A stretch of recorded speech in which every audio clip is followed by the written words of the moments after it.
Asalaamu calaykum waraxmatullaahi wabarakaatuh. Kulanti wacan oo wanaagsan. Qodobada warkeena maanta aan idinku haynana waxaa ka mid ah Khalifa Xaftar oo laga qabsaday meelihii u waaweynaa magaalada Tarhuna oo haystay Khalifa Xaftar oo laga helay xabaal wadareedo. Qodobo kale ayaa raaci doona daawadayaal ku soo dhawaada warkaas oo faahfaahsan. Halkaad war kala socotaan waa ogaalka macluumaadada TV. Initiating System 1.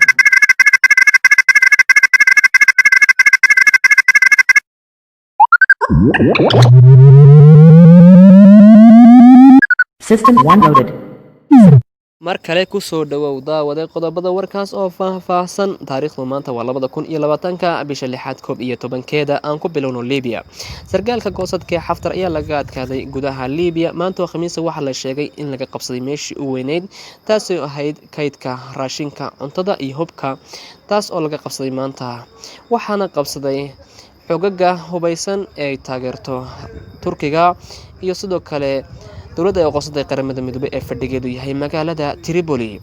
Xaftar dagaalkan wuxuu soo bilaabay waqti dheer sidoo kale wadanka Liibiya wuxuu qabsaday 95% balse dowladda xoogga isbitay ee dowladda Turkiga hogaamiyo madaxweynaha Turkiga Rajab Tayyip Erdogan ayaa soo gaadhay dowladda ay qosaday qaramada midoobay ee hogaamiyo Fayez al-Sarraj balse iminka waxaa la sheegay in laga qabsaday meelihii u waaweynaa oo Khalifa Xaftar doonayo inuu iscasilo.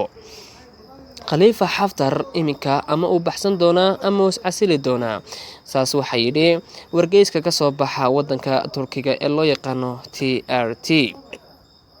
waayahay haddaba waxaa la sheegay waqooyiga magaalada Tarhuna taasoo haystay Khalifa Xaftar in laga helay xabaal wadareed taasoo loo maleynayo inay ku dhinteen 12 qof.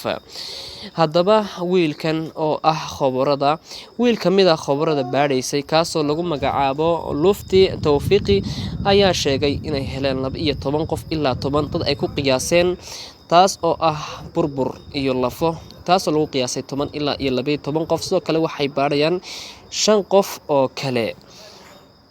Haddaba aan eegno iminkii wadanka Syria. PKK iyo YPG kooxaha loo yaqaano kuwaasoo la dagaalama wadanka Syria iyo wadanka Turkiga ayaa waxaa la sheegay inay sii wadaan bartilmaameedka baa la yidhi dadka rayidka ah taas oo ah waqooyiga wadanka Syria. Labadan kooxood waxay ku xoogan yihiin wadanka Turkiga iyo wadanka Suuriya inkastoo Turkigu ka adkaaday PKK iyo YPG. Iminkana aan eegno midowga Yurub. Midowga Yurub waxay soo jeediyeen in dib loo furi doono dhammaanba dhaqdhaqaaqii isku socodkii xadadka kuwaasoo u dhexeeya wadamada Yurub taasoo saameeyay xanuunka COVID-19. Sidoo kale wadanka Turkiga waxaa dib u bilaabmay duulimaadyadii caalamiga ah ee garoonka Istanbul Airport. Daawadayaal waxaan dhammaanba idinka haynay daafaha dunida caalamka war waa naga intaan kulmi doono mid lamid ah.